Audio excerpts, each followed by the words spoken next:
السلام عليكم حبايبي، اسعد الله اوقاتكم اصدقائي متابعيني، ان شاء الله تكونوا كلكم بخير وسلام. اصدقائي اليوم بدنا نعمل جوله شوي هيك صغيره نشوف فيها العصافير وبعض انواع الوسواس الصغيره الكتاكيت بانواعها. خليكم معي، خلينا نتابع مع بعض.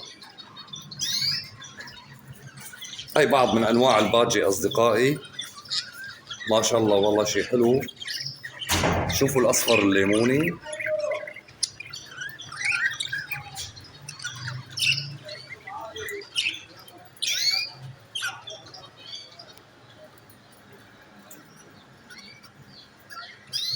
وهي هون عندنا كمان سبحان الله هذا الكناري اللي بنقول له نحن مأنبر. هون يبدو عندهم بيض، ما شاء الله بايضين 3 بيضات ما شاء الله. هاي هون مبين معنا الام بيضة والاب اصفر ليموني. لنشوف شو ان شاء الله بيطالعوا.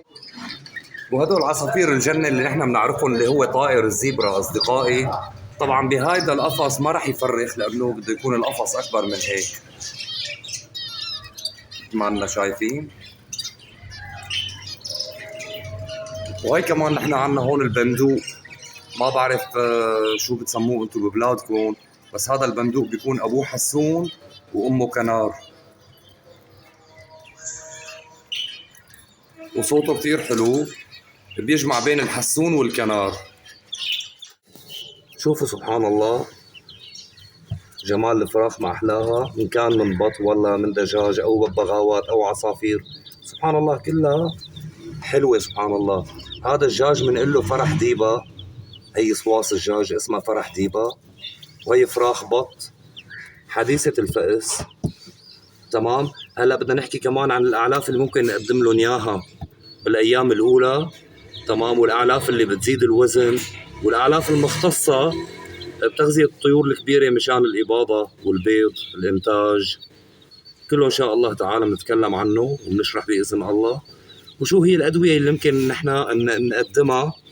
تمام. لفراخ البط، الدجاج الاجنبي، الدجاج العادي. وعندنا هون كمان اصدقائي الدجاج الهندي، المعروف بالدجاج الهندي، اسم الدجاج الهندي. هذا الامريكي، هذا اللهم صل على النبي محمد، هذا بيوصل وزنه لل 20 كيلو 22 كيلو. تمام. والهندي العادي بيكون وزنه تقريبا ب 12 كيلو 13 كيلو. كمان هي الفراخ هلا تبعهم كمان كلها ما شاء الله موجوده بحضانات، بيتقدم لها العلاج والمضادات الحيويه. تمام. والاغذيه الاطعمه اللي هي الحبوب المطحونه اللي بيحتاجها الجسم ها. وبنجي لهون هي الكتاكيت الصواص، الدجاج البلدي. تمام. هدول يمكن باعمار 3 ايام 4 ايام، اي نعم باعمار الاربع ايام حديثي الفأس ما شاء الله. والمعروف عن الدجاج البلدي انه بيبيض كثير وبيضه مغذي جدا، لانه بيحتوي على نسبه بروتينات اكثر بكثير من الدجاج الزراعي.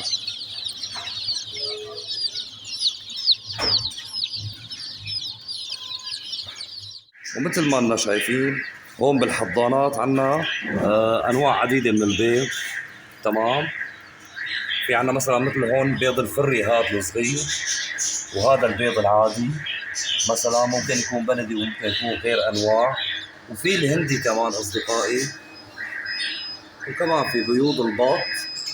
وبالنسبه للاعلاف المقدمه لهي الصواص، مثلا اللي عمره بيكون من اليوم للشهر بيتقدم له هذا العلف. تمام. هي خلطه، هي بتجي من القمح والذرة وفول الصويا. تمام. وكل ما كبر الصوص كل ما نحن بنغير نوع الطعام. حلو. هذا اللي عمره شهرين وفوق مشان زيادة الوزن، كمان مخلوط من جميع انواع الحبوب. تمام اصدقائي. وعندنا هذا العلف، هذا للدجاج البياض يلي بيبيض، يعني مشان البيض كمية انتاج البيض، فبيكون مركز اكثر من العلفين اللي حكينا عنهم. طبعا والحبوب المقدمة للبادجي اللي هي بتكون هي الدخن، هذا للبادجي. وعندنا هذا البريق هذا بيتقدم للكناري، حتى وفينا في كمان للحسون. هي الذرة الصفراء اللي ما مثل ما بنعرف، هي بنقدمها للدواجن كمان وللحمام والطيور بانواعها. وهي الذرة البيضاء مثل ما بنعرف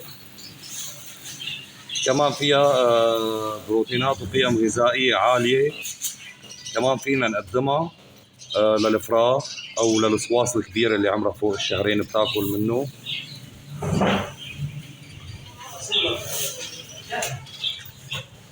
وهذا البزر اللي هو عباد الشمس، بزر دوار الشمس تمام، او دوار القمر حسب البلد بتسميتها. هذا بنعطيه نحن للدرة، لببغاء الدرة وللإلكسندر. كنت اليوم معكم بهذا الفيديو عم صور بمركز الصديق تمام للطيور والدواجن، موجود بسرمدة، مواجه سوبر ماركت ابو وديع. كنت معكم اليوم بهذا المشوار، عرفت فيه عن انواع الدجاج تمام والفراخ تبعها، وشو ممكن اعطيها من علف وتغذيه. وان شاء الله تعالى بالحلقات القادمه بنحكي كمان عن العلاجات، شو ممكن نعطيها اول ما بتخلق الصواص وكيف بدنا نعقمها، وشو هي الادويه اللي لازم نتبع عليها. وان شاء الله تعالى بشوفكم فيديوهات قادمه، وبترككم بامان الله. السلام عليكم ورحمه الله.